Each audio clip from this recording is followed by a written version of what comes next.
और बारंबार माता सती को समझाया गया कि आप मत जाओ अपने पिता के घर में, पर सती माता नहीं मानी थी और पिता के घर चली गई थी। आखिरी में वो भस्म हो गई थी और शिवजी ने अपने तन पर वो भस्म धारण कर ली। देवादिदेव महादेव ने वो भस्म अपने शरीर पर धारण कर ली। समय आ गया, भगवान देवादिदेव महादेव नेत्र बंद कर कर अपनी साधना में, अपने तप में, अपने आनंद में, अपने राम नाम में, अपने कृष्ण नाम में डूब गए।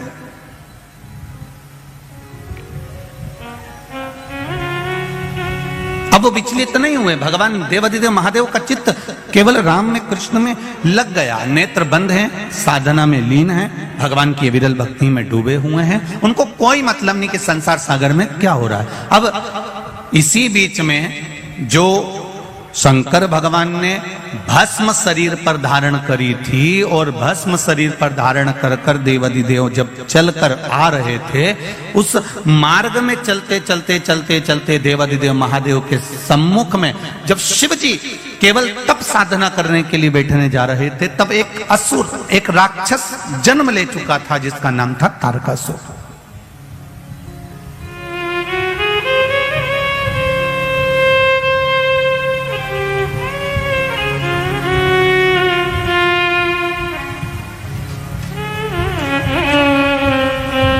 तारकासुर का जन्म हो चुका था।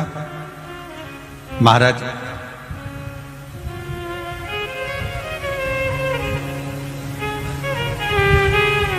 देवताओं से ज्यादा सिद्धि दानवों में होती है।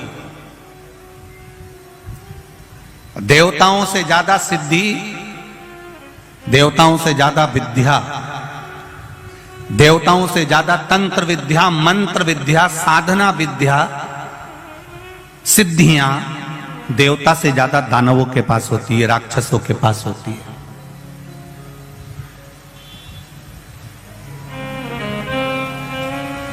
देवताओं के पास में कोई सिद्धि नहीं होती। देवताओं के पास में तो केवल विश्वास होता है परमात्मा के चरणारविंद का। एक दूसरे के प्रति देवताओं के मन में भरोसा होता है। इंद्रदेव को भरोसा है भगवान नारायण पर, नारायण का भरोसा है भगवान शिव पर, ब्रह्मा जी का भरोसा है नारायण पर, वायुदेव, पवन देव, ये जितने भी देवता हुए हैं, गरुण वरुण, जितने भी देवता होते हैं, इनका विश्वास जागृत होता है। देवताओं से ज्यादा सिद्धि दानवों के पास में होती है। उसके बाद भी तुम पूरे पुराणों को उठाकर देख लीजिए, सारे संसार को उठाकर देख लीजिए और जगह जगह जाकर देख लीजिए कि इतनी सिद्धि दानवों के पास में है, इतने मंत्र तंत्र दानवों के पास में है, इतनी सिद्धियां दानवों के पास में है, उसके बाद भी किसी जगह पर दानवों की पूजन नहीं होती है। होती है तो केवल देवताओं की पूजन होती है, केवल देवताओं की पूजन होती है।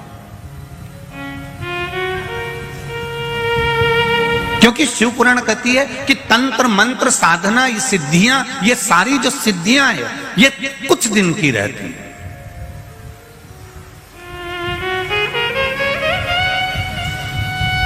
असुरों की, राक्षसों की जो सिद्धियां होती हैं, ये थोड़े दिन की होती है। पर जो विश्वास होता है, भरोसा होता है, प्रेम होता है, वात्सल्यता होती है, करुणता होती है, ये कम नहीं होती, ये और बढ़ती चली जाती है।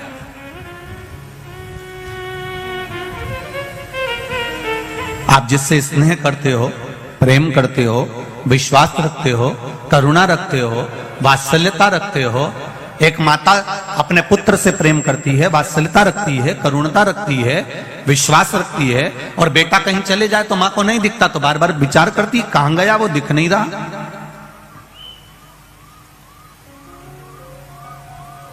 वो दिख नहीं रहा।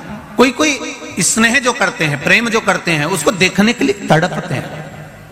और नहीं मिलेगा तो और देखने की तड़प होगी, और नहीं मिलेगा तो और देखने की तड़प होगी। उसी तरह भगवान के प्रति जब हमारा विश्वास जागृत हो जाता है, भगवान के प्रति जब हमारा प्रेम जागृत हो जाता है, ईश्वर के प्रति हमारा भरोसा जागृत हो जाता है, हमारा वात्सल्य, हमारी करुणा और हमारा स्नेह जब बढ़ते चले जाता है, तो उस परमात्मा को देखने की ललकता हमारे भीतर भी जागृत होने लगती है। उसको देखने की ललकता हमारे भीतर और जागृत होने लगती है।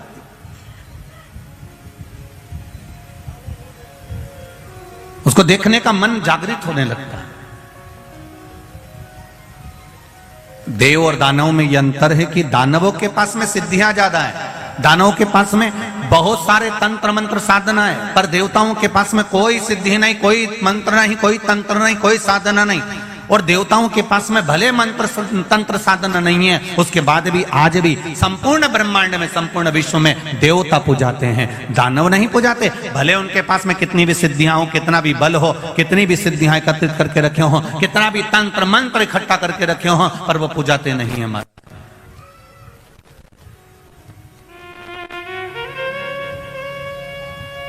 तारकासुर केवल असुरों में एक ऐसा था, तारकासुर ने यह विचार कर लिया कि मेरे पास में सिद्धियों की कमी नहीं है, मेरे पास में मंत्र तंत्र की कमी नहीं है, मेरे पास में बहुत सिद्धियां हैं, बहुत मंत्र तंत्र हैं, पर यह सिद्धियां मेरे किसी काम की नहीं है।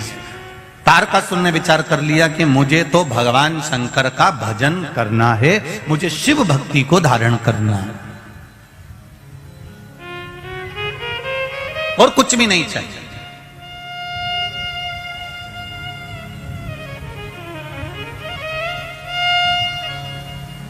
महाराज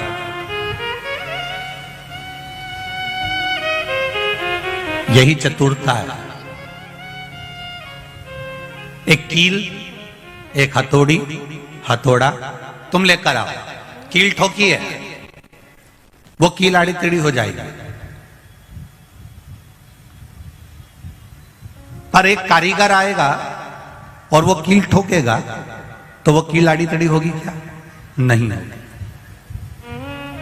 कारीगर उसमें माहिर है, उसने कील उठाई और ठोकना चालू कर दिया, उसने देखा भी नहीं कील को, ठोकना चालू कर दिया और कील सीधी की सीधी लगी है, वो आड़ी टेढ़ी नहीं हुई है। वो आड़ी टेढ़ी होती ही नहीं है क्योंकि वो ठोक रहा है, तो उसमें कारीगरी जो है वो कील ठोकने में प्रबल है और वो ठोक रहा है। उसी तरह जैसे कील संसार का कोई व्यक्ति ठोक रहा है तो वो आड़ी टेढ़ी हो सकती है, पर कारीगर अगर ठोक रहा है तो वो सीधी ही लगेगी। उसी तरह आप इस मन को, इस चित्त को, इस वृत्ति को कहीं पर भी लेकर चले जाओ, पर किसी श्रेष्ठ कारीगर के पास में अगर पहुंच गए, किसी शिवालय में, किसी शिव महापुराण की कथा में पहुंच गए और वहां कोई कारीगर मिल गया तो इस मन को परमात्मा के चरणों में ठोक ही देगा, ये निश्चित है।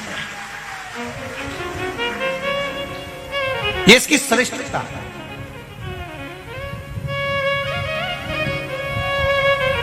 मैंने तेरे ही भरोसे, ओ बाबा तेरे ही भरोसे, हवा बिच उड़ती जावांगी, बाबा डोर हथों छड़ी ना मैं कटी जावांगी, भोले मैं तेरी पतंग, शंभो मैं तेरी पतंग, हवा बिच उड़ती जावांगी, बाबा डोर हथों छड़ी ना मैं कटी जावांगी, भोले मैं तेरी पतंग, शंभो मैं तेरी पतंग।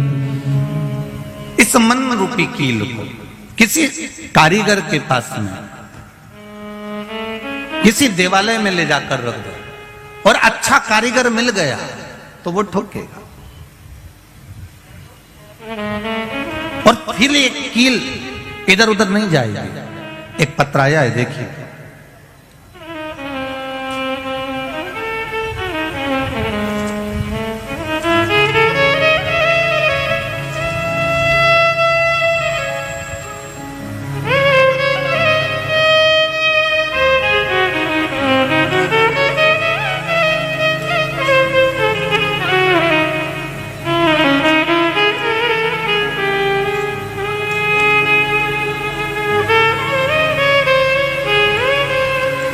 मेरा नाम भावना राजेश पोपट है। मैं मुंबई